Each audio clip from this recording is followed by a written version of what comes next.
नमस्कार दोस्तों, मैं राजिका अग्रवाल आपकी साइंस टीचर एक बार फिर स्वागत करती हूँ आपका इस क्लास के अंदर। जो है सीईटी के मिशन ज्ञान के इस प्लेटफॉर्म पे आप सभी का बढ़िया से स्वागत है। बहुत टाइम के बाद जो है हम लोग फिर से मिल रहे हैं और चैप्टर हमने स्टार्ट किया था जिसका नाम था मेटल तथा नॉन मेटल, यानी कि धातु तथा अधातु। इसके बारे में हम डिस्कस कर रहे थे। एक क्लास जो है हम इसकी ले चुके हैं जिसमें हमने पढ़ा था धातु तथा अधातु के बारे में, मेटल और नॉन मेटल में क्या क्या डिफरेंस है, उसे क्वेश्चन जो है किस तरीके से बनते हैं, ये मैंने आपको लास्ट क्लास के अंदर जो है वो बताया था।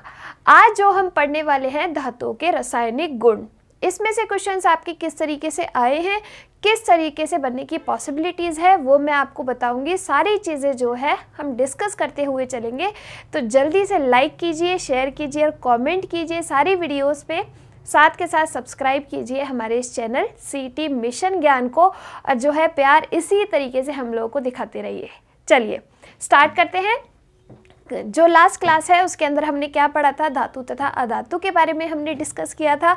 धातुएं क्या होती है, उनकी नेचर कैसी होती है। तो धातु जो होती है अपनी, वो ठोस होती है और कठोर होती है। लेकिन उसके अंदर अपवाद हमने क्या देखा था, जो मरकरी है वो लिक्विड फेज में पाई जाती है। अब धातुएं जो है कठोर होती है, लेकिन कुछ धातुएं ऐसी है जिन्हें आसानी से हम जो है चाकू से काट सकते हैं।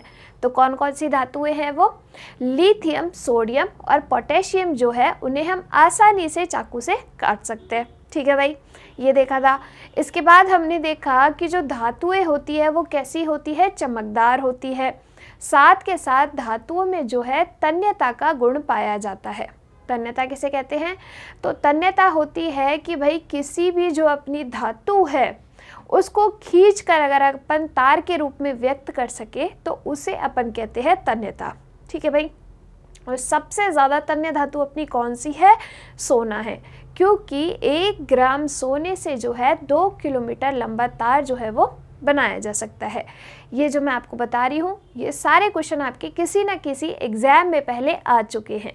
ठीक है भाई, तो ये चीज़ें आपको याद रखते हुए चलनी है। इसके बाद धातुओं में कौन सा गुण पाया जाता है कि भाई धातुएं जो होती है वो उनमें आघात वर्धनता का गुण पाया जाता है, यानी कि उनको पीट पीट कर अपन एक चादर के फॉर्म में जो है वो बना लेते हैं, उसे अपन कहते हैं आघात वर्धनता। जैसे लोहा है, लोहे को पीट पीट के अपन कैसा बना लेते हैं, एक ये जैसे अपनी टिन शेड जो लगती है घरों के ऊपर, तो उस टाइप में हम उसको बना लेते हैं। ठीक है भाई। इसके बाद जो धातुएं होती हैं वो विद्युत की क्या होती है, चालक होती है। क्या होती है, विद्युत की चालक होती है। लेकिन धातुएं कुछ ऐसी है जो विद्युत की कुचालक है भाई।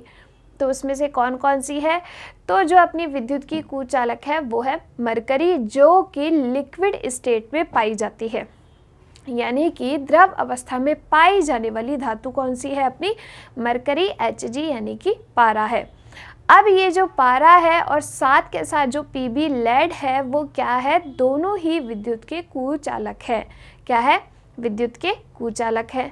इसके बाद देखिए, जो धातुएं होती है बिल्कुल ठोस अवस्था में पाई जाती है, यानी कि उनका गलनांक और क्वथनांक क्या होता है, उच्च होता है। लेकिन गैलियम हो गया अपना, सीजियम हो गया, ये क्या है, इनका गलनांक जो है बहुत ही कम होता है। सीजियम को आप जैसे ही हाथ पे रखेंगे वो पिघलना चालू कर देगी, कमरे के ताप पर भी। तो इसीलिए इनका गलनांक जो है वो क्या होता है, बहुत कम होता है। ये हमने देखा धातुओं के बारे में। उसके बाद हमने पढ़ा कि अधातुएं क्या होती है, तो अधातुएं वे होती है जिनमें चमकने का गुण नहीं पाया जाता, यानी कि वो चमकती नहीं है। अधातुएं कितनी है अपनी, 18 है। धातुएं कितनी हैं अपनी, तो धातु जो है अपनी 93 है। और जो उपधातु यानी कि जिनमें धातु और अधातु दोनों के गुण पाए जाते हैं, उन्हें अपन कहते हैं उपधातु।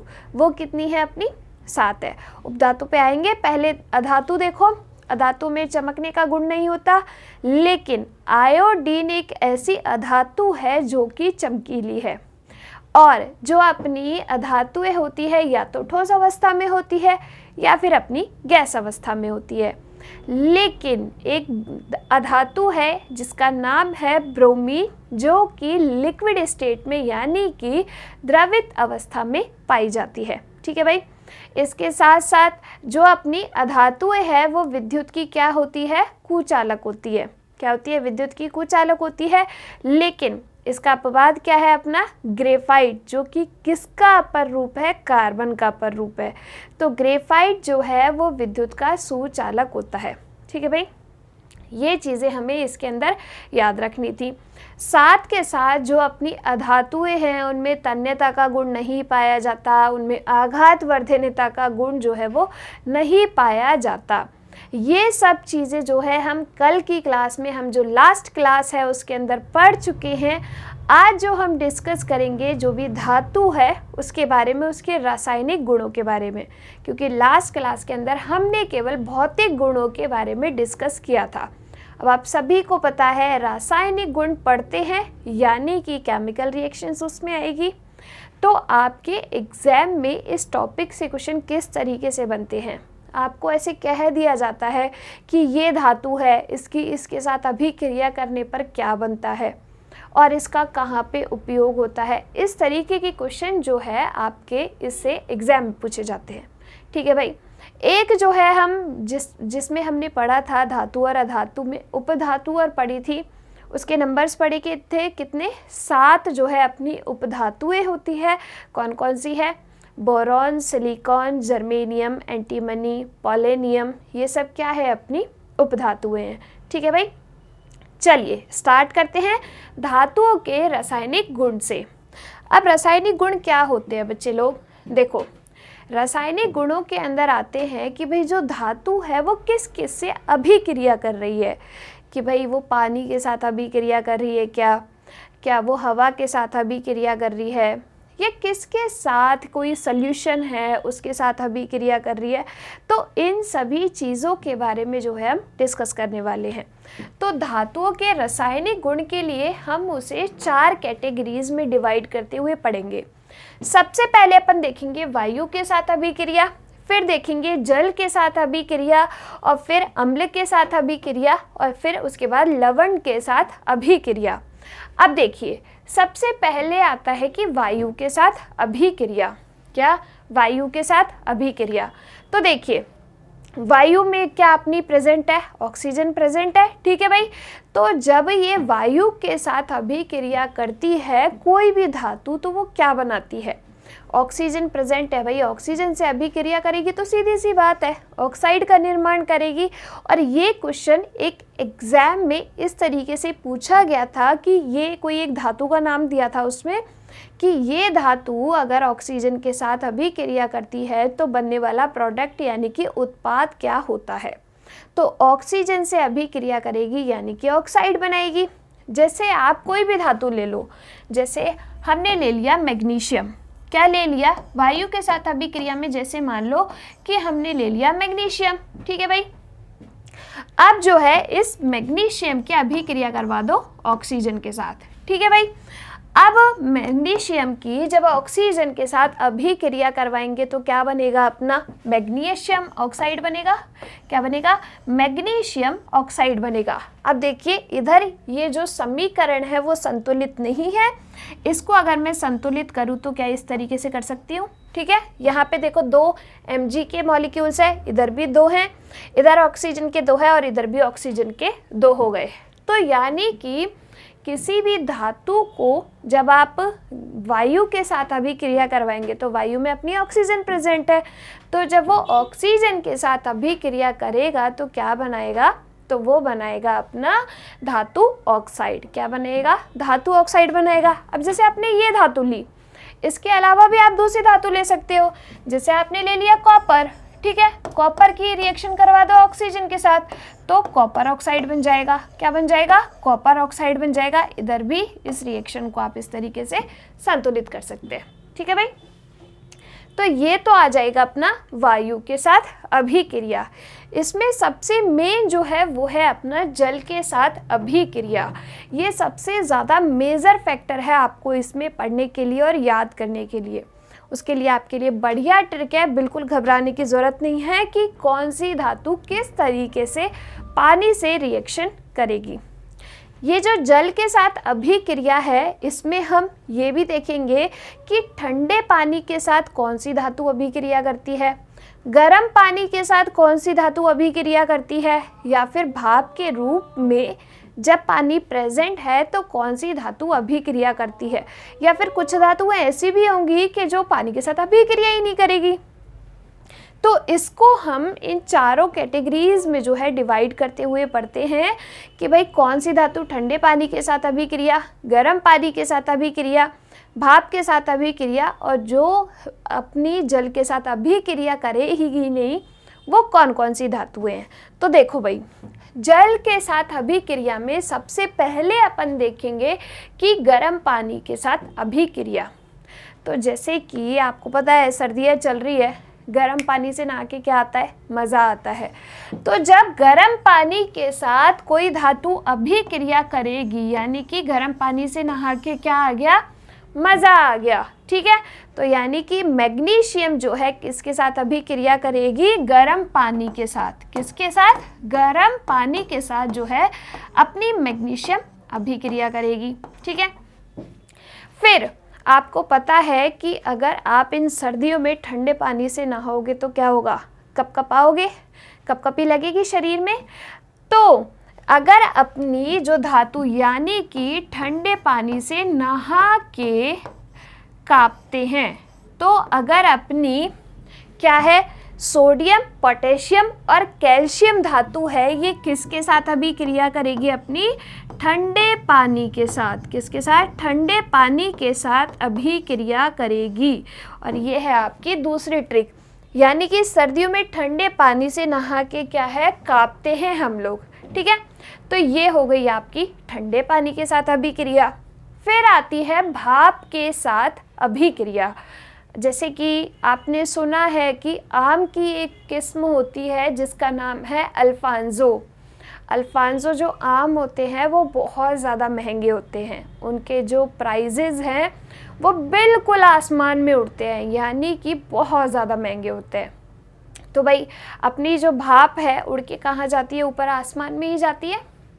तो अल्फांजो के जो अपने भाप है वो भी आसमान को छूते हैं, यानी कि भाप के साथ अभिक्रिया करने वाली धातुएं कौन कौन सी होगी अपनी, तो भाप के साथ जो अभिक्रिया करेगी वो अपनी होती है अल्फांजो, यानी कि एल्यूमिनियम, अपनी आयरन और जिंक। क्या है, एल्यूमिनियम, आयरन और जिंक जो है वो अपनी भाप के साथ अभिक्रिया करेगी, ठीक है। आ गई ये तीन चीज़ समझ में। देखिए अब चौथा आता है कि ऐसी धातुएं जो भाई जल के साथ अभिक्रिया ही नहीं करेगी।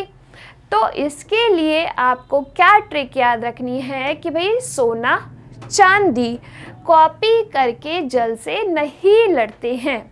क्या लिखनी है आपको इसके लिए ट्रिक, कि सोना, चांदी कॉपी करके जल से नहीं लड़ते हैं। तो देखो जैसे कि अपना हो गया सोना Au, ठीक है, अपनी चांदी हो गई Ag, कॉपी करके यानी कि अपना हो गया कॉपर, और जल से नहीं लड़ते हैं यानी कि जल के साथ अभिक्रिया नहीं करेंगे, तो लड़ने से अपना हो गया Pb, लेड। क्या आ गया, Pb, लेड। अब ये जल से अभिक्रिया ही नहीं करेंगे क्योंकि जल से नहीं लड़ते हैं, तो जल के साथ नो रिएक्शन, ठीक है भाई। ये चीज़ आपको इसके अंदर मेजर याद रखनी है, ठीक है। आपसे इस तरीके से पूछ लिया जा सकता है कि कौन सी धातु गर्म जल के साथ, कौन सी ठंडे जल के साथ, कौन सी भाप के साथ, और कौन सी जो है क्रिया ही नहीं करती है। ये सब जो है आपसे पूछ लिया जा सकता है, ठीक है भाई। देखिए अब जो है आगे अपन देखेंगे उसके बाद अम्ल के साथ अभिक्रिया। तो जब हमने एसिड, बेस और सॉल्ट पढ़ा था तो आराम से मैंने आपको क्या है एसिड्स के बारे में बताया था। जो H+ आयन देते हैं वो क्या है, अपने एसिड है। जो OH- आयन देते हैं वो क्या है, अपने बेस है। आराम से पढ़े हैं हम ये वाले अम्ल क्षार के बारे में। तो अम्लों के अंदर आपने पढ़ा था hydrochloric acid HCl, sulphuric acid H2SO4, nitric acid HNO3, ये सब पढ़े हैं अम्लों में। तो इसमें जो है धातुएं किसके साथ अभिक्रिया करती हैं? इसमें धातुएं कोई भी ये जो अपने प्रबल अम्ल है उसके साथ अभिक्रिया करती है और फिर क्या देती है? अभिक्रिया करके लवण तथा हाइड्रोजन गैस देती है। आपको ये इसमें मेजर याद रखना है कि जब अम्ल के साथ अभिक्रिया होगी तो कौन सी गैस जो है वो निकलती है। तो ये आपका इसमें से क्वेश्चन बनने की पूरी पॉसिबिलिटीज़ होती है। ठीक है भाई। अब जैसे इसमें अपन ने HCl के साथ अभिक्रिया करवा दी, H2SO4 के साथ अभिक्रिया करवा दी। अब देखिए जो अपना HNO3 है वो धातु के साथ अभिक्रिया नहीं करेगा। अब क्यों नहीं करेगा? तो देखो भाई, जो अपना HNO3 है वो क्या है? प्रबल ऑक्सीकारक है। क्या है? प्रबल ऑक्सीकारक है। तो वो जो हाइड्रोजन गैस है ना उसको बनने नहीं देगा। प्रबल ऑक्सीकारक की वजह से वो क्या करेगा? उस हाइड्रोजन गैस को जो है बनने ही नहीं देगा। इसीलिए जो है अपनी इसमें HNO3 यानी कि नाइट्रिक एसिड के साथ अम्ल की यानी कि अपनी जो धातु है उसकी रिएक्शंस अपन नहीं कराएंगे। ठीक है। उसके बाद अपन पढ़ने वाले हैं लवण के साथ अभिक्रिया। इसमें क्या होता है कि कोई भी धातु का विलयन लिया अपन ने, जैसे कॉपर का विलयन ले लिया, ठीक है, CuSO4 का विलयन ले लिया, उसमें जो है आयरन डाल दिया, आयरन की कीलें डाल दी, Fe ले लिया, ठीक है। तो जब इस आयरन की इस कॉपर सल्फेट के साथ जब अपन अभिक्रिया करवाते हैं तो ये जो Fe है ये क्या करता है? उस जो Cu है उसको विस्थापित कर देता है। अब आप कहेंगे कि कैसे विस्थापित कर देता है? तो जो अधिक क्रियाशील धातुएं हैं वो कम क्रियाशील धातुओं को उस विलयन से विस्थापित कर देती है। आपको पता है कि जो स्ट्रॉन्ग है, जो ज़्यादा एक्टिव है, वो उस जगह पे रहता है और जो कमज़ोर है उसको भगा देता है। ऐसा ही होता है। तो बस इसमें भी क्या होता है कि जो अधिक क्रियाशील धातु है उस विलयन में से कम क्रियाशील धातु को हटा देती है। अब आप कहेंगे कि हमें कैसे पता ये धातु अधिक क्रियाशील है कि ये धातु कम क्रियाशील है, हम कैसे इसको जो है हटाएंगे? तो उसके लिए भी धातु की अभिक्रियाशीलता के क्रम के लिए भी आपकी एक ट्रिक रेडी की गई है। बिल्कुल घबराने की ज़रूरत नहीं है। ठीक है भाई। इसके लिए इस अभिक्रियाशीलता के लिए आपको क्या ट्रिक याद रखनी है? तो देखो, इसके लिए आपको याद रखनी है केदारनाथ का माली आलू ज़रा फीके पकाता है। तो ये Al एल्यूमिनियम, आलू ज़रा फीके पकाता है। ठीक है। इस जो अभिक्रियाशीलता वाला जो अपन क्रम लिख रहे हैं उसमें हाइड्रोजन को भी स्थान दिया गया है। अब ये हाइड्रोजन के नीचे जो आती है वो बहुत ही कम क्रियाशील धातुएं होती हैं। तो इसके जो नीचे आएगी वो कौन सी है? मैं इधर लिख देती हूँ, कौन होगा आगे आएगा, कौन होगा आगे आएगा। ठीक है। ये ट्रिक जो है आपको याद रखनी है। तो देखो इधर लिखना है आपको केदारनाथ का माली आलू ज़रा फीके पकाता है। क्या? केदारनाथ का माली आलू ज़रा फीके पकाता है, आलू ज़रा फीके पकाता है। कौन होगा आगे आएगा, ये इनकी अभिक्रियाशीलता का क्रम है। यानी कि जैसे जैसे अपन ऊपर से नीचे आएंगे अभिक्रियाशीलता जो है वो कम होती जाएगी। तो सबसे ज़्यादा अभिक्रियाशील धातु कौन सी हो गई अपनी? ये हो गई पोटेशियम। ठीक है भाई। और सबसे कम क्रियाशील धातु ये कौन सी हो गई अपनी? ये 4 हो गई। इसमें क्या ट्रिक लिखनी है आपको? कौन होगा आगे आएगा, कौन होगा आगे आएगा। ठीक है भाई। ये आपको याद रखनी है ये वाली ट्रिक, क्योंकि ये है इनकी अभिक्रियाशीलता का क्रम। सबसे ऊपर जो है वो सबसे ज़्यादा अभिक्रियाशील है और बाकी ये जो चारों हाइड्रोजन के नीचे जो आ रही है वो सबसे कम क्रियाशील धातुएं हैं। तो अब इससे आपको पता चल जाएगा कि विलयन में से अगर कोई धातु विस्थापित हो रही है तो वो क्यों हो रही है, क्या वो जो दूसरी धातु अपन ने डाली है उस विलयन के अंदर, उस धातु के विलयन के अंदर, तो क्या वो उसको विस्थापित करेगी या नहीं करेगी। अगर मान लो कि मैंने कहा फॉर एग्जाम्पल कि मैंने जो है कॉपर सल्फेट के विलयन में आयरन की कीलें डाल दी, तो क्या अब आयरन इस कॉपर सल्फेट के विलयन में से Cu को विस्थापित करेगा? तो बिल्कुल करेगा। क्यों करेगा? देखो, क्योंकि जो अपना Fe है वो इस श्रेणी में ऊपर आ रहा है और ये जो अपना Cu है वो श्रेणी में नीचे आ रहा है। और जैसे कि आपको पता है कि आप श्रेणी में जब ऊपर से नीचे आते हो तो क्या होता है कि अभिक्रियाशीलता का जो क्रम है वो घटता जाता है। तो सबसे ऊपर वाली धातु ये सबसे ज़्यादा अभिक्रियाशील है, तो Fe इसको क्या करेगा, विलयन में से विस्थापित कर देगा और क्या बना लेगा, FeSO4, ठीक है। और ये Cu जो है वो अलग हो जाएगा नहीं हो जाएगा। और ये वाला क्वेश्चन आपसे एग्जाम में पूछा जा सकता है और ये पूछा भी गया है। इसकी लैंग्वेज बदल के कैसे ना कैसे आपको लिख दिया जाएगा कि भाई ऐसा क्या हो सकता है, क्या क्या ये धातु उसको विस्थापित करेगी या नहीं करेगी, इनमें से कौन सी धातु इस जो विलयन है इसमें से इस धातु को विस्थापित कर देगी। इस तरीके के क्वेश्चन आपके बन के आ सकते हैं उसमें से। तो इस जो है ट्रिक को याद रखिएगा, इससे आप इसका क्वेश्चन इजीली कर देंगे। ठीक है भाई, क्या हम फिर से एक बार स्टार्ट करें। वायु के साथ अभिक्रिया में देखिए, वायु के साथ अभिक्रिया, धातुओं की जब वायु के साथ अभिक्रिया करवाएंगे तो आपको पता है वायु में ऑक्सीजन प्रेजेंट है तो क्या बना लेगा, ऑक्साइड बना लेगा। तो देखो, कॉपर की ऑक्सीजन के साथ कॉपर ऑक्साइड बना लिया, ठीक है। जब अपन कॉपर की ऑक्सीजन के साथ, आपको पता है कि किसी भी जब धातु को अपन जलाते हैं तो वो किसकी प्रेजेंस में जलाते हैं, ऑक्सीजन की प्रेजेंस में।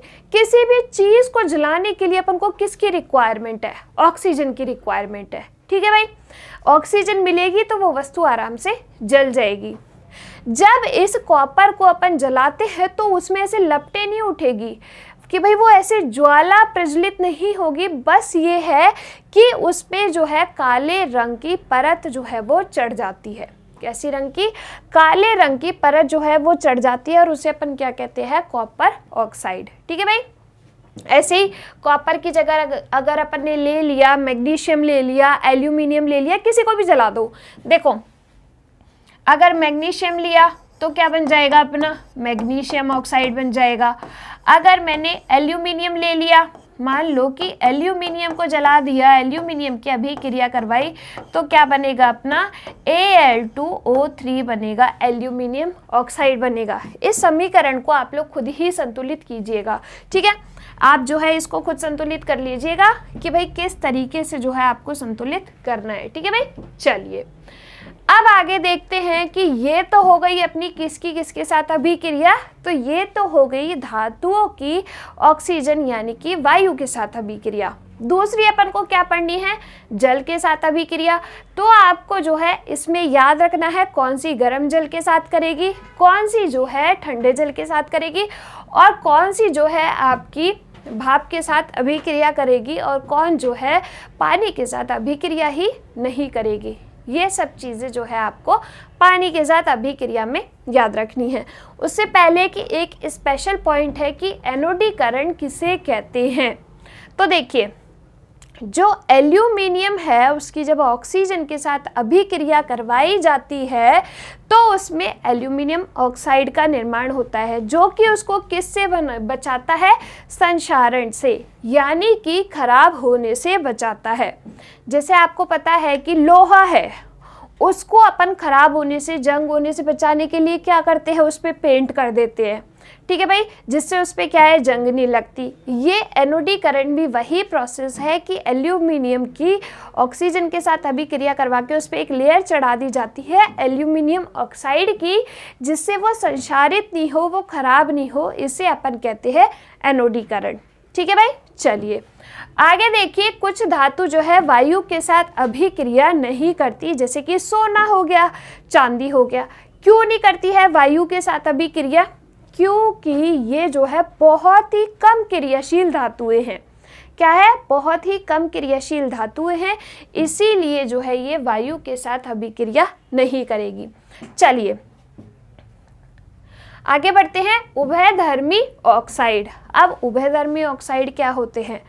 तो ऐसे जो धातु जो कि अम्ल के साथ भी अभिक्रिया कर ले और क्षार के साथ भी, जैसे अम्ल में मैंने एग्जाम्पल ले लिया हाइड्रोक्लोरिक एसिड, पता है भाई H+ दे रहा है यानी कि अम्ल है, और क्षार में जैसे मैंने ले लिया सोडियम हाइड्रोक्साइड NaOH ले लिया या फिर KOH ले लिया, पोटेशियम हाइड्रोक्साइड, कुछ भी जो क्षार है वो ले लिया। तो जब धातु के ऐसे ऑक्साइड जो कि अम्ल के साथ भी अभिक्रिया कर ले और आपकी क्षार के साथ भी अभिक्रिया कर ले, उन्हें अपन कहते हैं उभयधर्मी ऑक्साइड।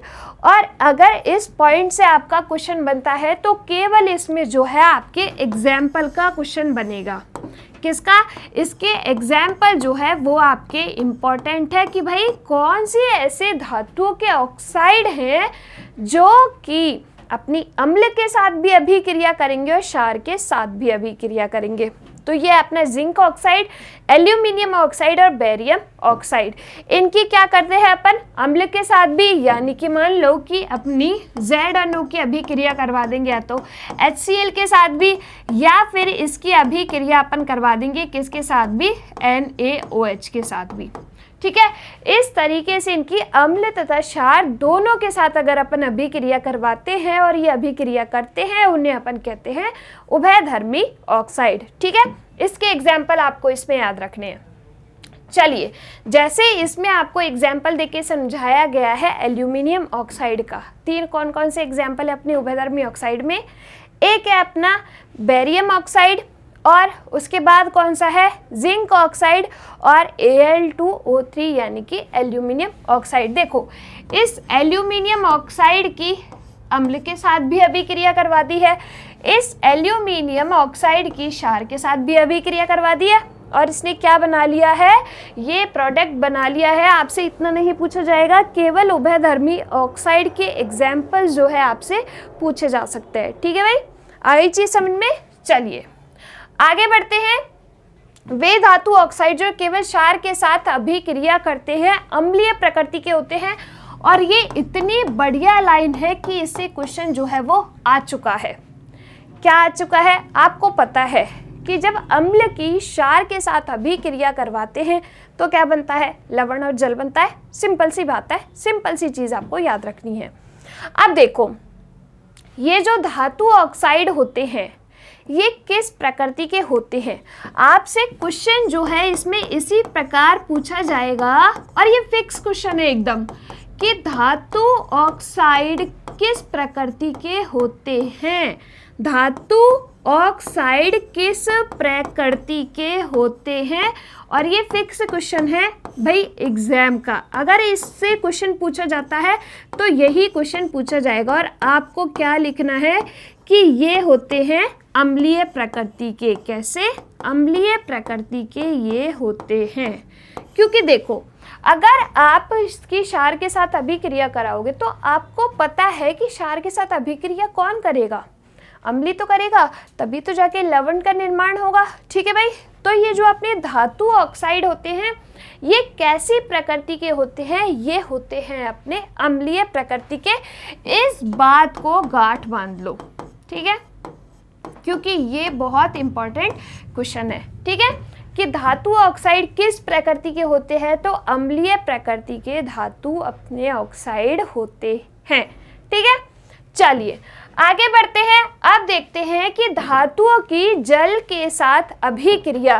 तो देखो, ठंडे जल के साथ अभिक्रिया, तो ठंडे पानी से नहा के क्या होते हैं, कांपते हैं। तो इसमें क्या ट्रिक्स इधर लिखनी है आपको, ये देखो ट्रिक क्या है अपनी, ठंडे पानी से नहा के, ठंडे पानी से नहा के कांपते हैं, ठंडे पानी से नहा के कांपते हैं, ये आपकी पहली ट्रिक। अब देखो, ठंडे पानी से नहाओगे तो कांपोगे, तो यानी कि Na, K और Ca, सोडियम पोटेशियम कैल्शियम, गरम जल के साथ अभिक्रिया, तो गरम जल से नहा के क्या आ गया, मज़ा आ गया। गर्म जल से नहा के क्या होता है भाई, मज़ा आता है। तो मज़ा से क्या बोला लिया अपने, Mg। ठीक है भाई, मैग्नीशियम केवल भाप के साथ अभिक्रियाशील, तो इसमें क्या ट्रिक लगानी है आपको, अल्फांजो। क्या लगानी है, अल्फांजो। तो अल्फांजो जो आम होते हैं उनके भाप आसमान को छूते हैं, तो भाप भी जो है क्या आसमान को छूती है। तो बस एल्यूमिनियम, आयरन और क्या है अपना जिंक। तो इससे क्या क्या बना लेंगे अल्फांजो से अपन, एल्यूमिनियम, आयरन और जिंक। ठीक है भाई, आ गई चीज समझ में। ये हो जाएगा अपना थर्ड। फिर अपना आएगा कि भाई सोने चांदी कॉपी करके जल से नहीं लड़ते। क्या है, सोना चांदी कॉपी करके जल से नहीं लड़ते। तो सोना हो गया, चांदी हो गया, कॉपी से बना लिया अपन ने कॉपर, नहीं लड़ते हैं, लड़ने से अपना आ गया पीबी लेड, यानी कि जल के साथ अभिक्रिया नहीं करेंगे। तो आ गया भाई ये, आ गई चीज समझ में। इसके बाद देखिए कि कैल्शियम और मैग्नीशियम जो है जल के साथ अभिक्रिया करने पर जो है तैरने लगते हैं। क्यों तैरेंगे, तो हाइड्रोजन गैस के बुलबुले धातु के साथ क्या हो जाते हैं, चिपक जाते हैं, इसीलिए वो क्या है इनके साथ अभिक्रिया करके जो है वो तैरते हैं। अब अपन इनकी एक एक की रिएक्शन एक बार देख लेते हैं कि भाई किससे किसका निर्माण हो रहा है। तो देखो, पहली आ गई अपनी ठंडे जल के साथ अभिक्रिया। तो ठंडे जल के साथ अभिक्रिया में देख लो भाई कौन सा है अपना, सोडियम है, पोटेशियम है, कैल्शियम है। सबसे ज़्यादा आपको जो इसमें इंपॉर्टेंट याद रखनी है वो क्या याद रखनी है, कैल्शियम वाली। किसकी, कैल्शियम वाली जो है आपको याद रखनी है। तो कैल्शियम की जब अपन अभिक्रिया करवाते हैं जल के साथ भाई, ठीक है, तो क्या बना लेगा, कैल्शियम हाइड्रोक्साइड। क्या बना लेगा, कैल्शियम हाइड्रोक्साइड, जिसे अपन क्या कहते हैं, जिसे अपन कहते हैं भुजा हुआ चूना। ठीक है भाई, याद रहेगी ये वाली चीज़, ये आपको इसमें मेजर याद रखनी है। गर्म जल के साथ तो एक ही धातु है, कौन सी, मैग्नीशियम, और मैग्नीशियम हाइड्रोक्साइड का निर्माण जो है इसने कर लिया, जिसका उपयोग अपन किस में करते हैं, जिसे अपन कहते हैं मिल्क ऑफ मैग्नीशिया। और पेट की अम्लीयता दूर करने के लिए इस मिल्क ऑफ मैग्नीशिया का उपयोग किया जाता है। इसकी पीएच कितनी होती है, इसकी पीएच होती है 10। ठीक है भाई, ये आपको मेजर इसमें याद रखना है। थर्ड अपना आता है धातु की भाप के साथ अभिक्रिया। धातु की भाप के साथ अभिक्रिया कौन कौन सी कर रही है, एल्यूमिनियम, आयरन और अपनी जिंक। तो ये एल्यूमिनियम की करवा दी पानी के साथ, एल्यूमिनियम ऑक्साइड बन गया। आयरन की पानी के साथ करवा दी तो क्या बन गया अपना, आयरन ऑक्साइड। इसके बाद जो जल के साथ अभिक्रिया ही नहीं करेगी, क्योंकि ये बहुत ही कम क्रियाशील होती है, इसलिए ये अभिक्रिया नहीं करेगी। तो ये धातुएं आ गई कि भाई जो जल के साथ अभिक्रिया ही नहीं करेगी। ठीक है भाई, आगे बढ़ते हैं। धातु की अम्ल के साथ अभिक्रिया, तो जैसे कि मैंने आपको बताया कोई भी धातु लो उसकी अम्लों के साथ अभिक्रिया कर दो, लेकिन आपको क्या इसमें याद रखना है कि इसमें HNO3 के साथ जो है अपनी धातु, यानी कि कुछ धातुएं, सारी नहीं, कुछ धातुएं जो है HNO3 के साथ अभिक्रिया नहीं करेगी, क्योंकि HNO3 यानी कि नाइट्रिक एसिड जो है अपना, वो क्या है अपना, प्रबल ऑक्सीकारक है। क्या है, प्रबल ऑक्सीकारक। इसमें आपको मेन क्या याद रखना है कि अम्ल धातु के साथ क्रिया करके कौन सी गैस देते हैं, और ये वाला क्वेश्चन आपका पूछा गया है एग्जाम में। ठीक है भाई, पहले पूछा जा चुका है आराम से ये क्वेश्चन कि जो है धातु अम्ल के साथ अभिक्रिया करके कौन सी गैस देते हैं। तो कौन सी गैस देते हैं बच्चा लोग, हाइड्रोजन गैस देते हैं। इसमें वो चीज़ आपको याद रखनी है।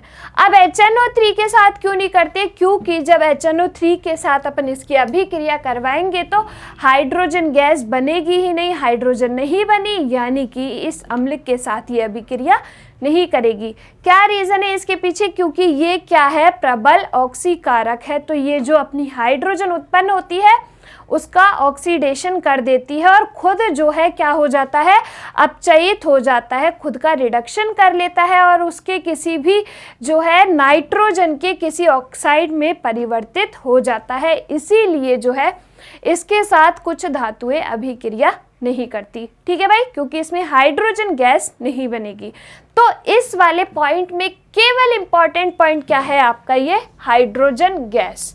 क्या है, हाइड्रोजन गैस। ठीक है, आगे बढ़ते हैं। धातु की धातु लवण के साथ अभिक्रिया, तो देखो ये अपन ने एक धातु ले ली, ठीक है, जैसे कि Fe, इसकी धातु लवण विलयन के साथ जैसे कि CuSO4 के साथ अभिक्रिया करवा दी, तो क्या बन गया अपना FeSO4 और Cu जो है वो अलग हो गया। इसको इस तरीके से समझो, देखो जैसे मैंने एक पात्र लिया, ठीक है, उसमें CuSO4 का विलयन जो है डाल दिया, कॉपर सल्फेट का विलयन जिसका कलर है नीला कलर, ठीक है, कॉपर सल्फेट के विलयन का कलर हो गया नीला। उसमें अपन क्या करेंगे, लोहे की कील लेंगे और उसमें डाल देंगे। थोड़ी देर बाद अपन जो है उसमें चेंजेस देखेंगे। अब आपको पता है कि ये जो केमिकल रिएक्शंस होती हैं ये बहुत स्लो प्रोसेस है, आराम आराम से होगी, ये बहुत जल्दी नहीं होगी। फिर अपन क्या देखते हैं बाद में कि जो अपनी कीलों का कलर था, आयरन का जो कलर था वो उतर के विलयन में आ गया और विलयन का कलर जो है वो नीले से चेंज हो गया। तो यानी कि उस विलयन में जो कॉपर था उसको किसने प्रतिस्थापित कर दिया, तो वो जो आयरन की कीलों पे आयरन था उसने उस कॉपर सल्फेट के विलयन में से उस कॉपर को विस्थापित कर दिया।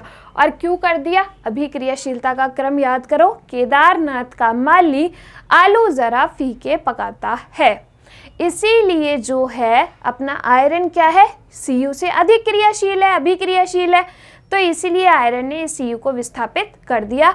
और इसमें आपको इसी तरह की कोई रिएक्शन दे सकते हैं या फिर उसकी लैंग्वेज बना के दे सकते हैं और इस तरीके से क्वेश्चन आपसे जो है वो पूछा जा सकता है। और इसका क्वेश्चन भी एक एग्जाम के अंदर आ चुका है। तो मैं जो भी आपको पढ़ा रही हूँ उसमें से क्वेश्चंस आपके पहले प्रीवियस एग्जाम्स में आ चुके हैं किसी न किसी में। तो आपको पॉइंट टू पॉइंट बताया गया है कि कहाँ क्वेश्चन बनने की, कैसे क्वेश्चन बनने की पॉसिबिलिटीज़ है। ठीक है भाई, तो ये हुए अपने धातुओं के रासायनिक गुणधर्म। ठीक है, मिलते हैं अगली क्लास में एक नए जो है इसी चैप्टर के नए टॉपिक के साथ। तब तक के लिए जो है खुश रहिए, स्वस्थ रहिए, मस्त रहिए। धन्यवाद।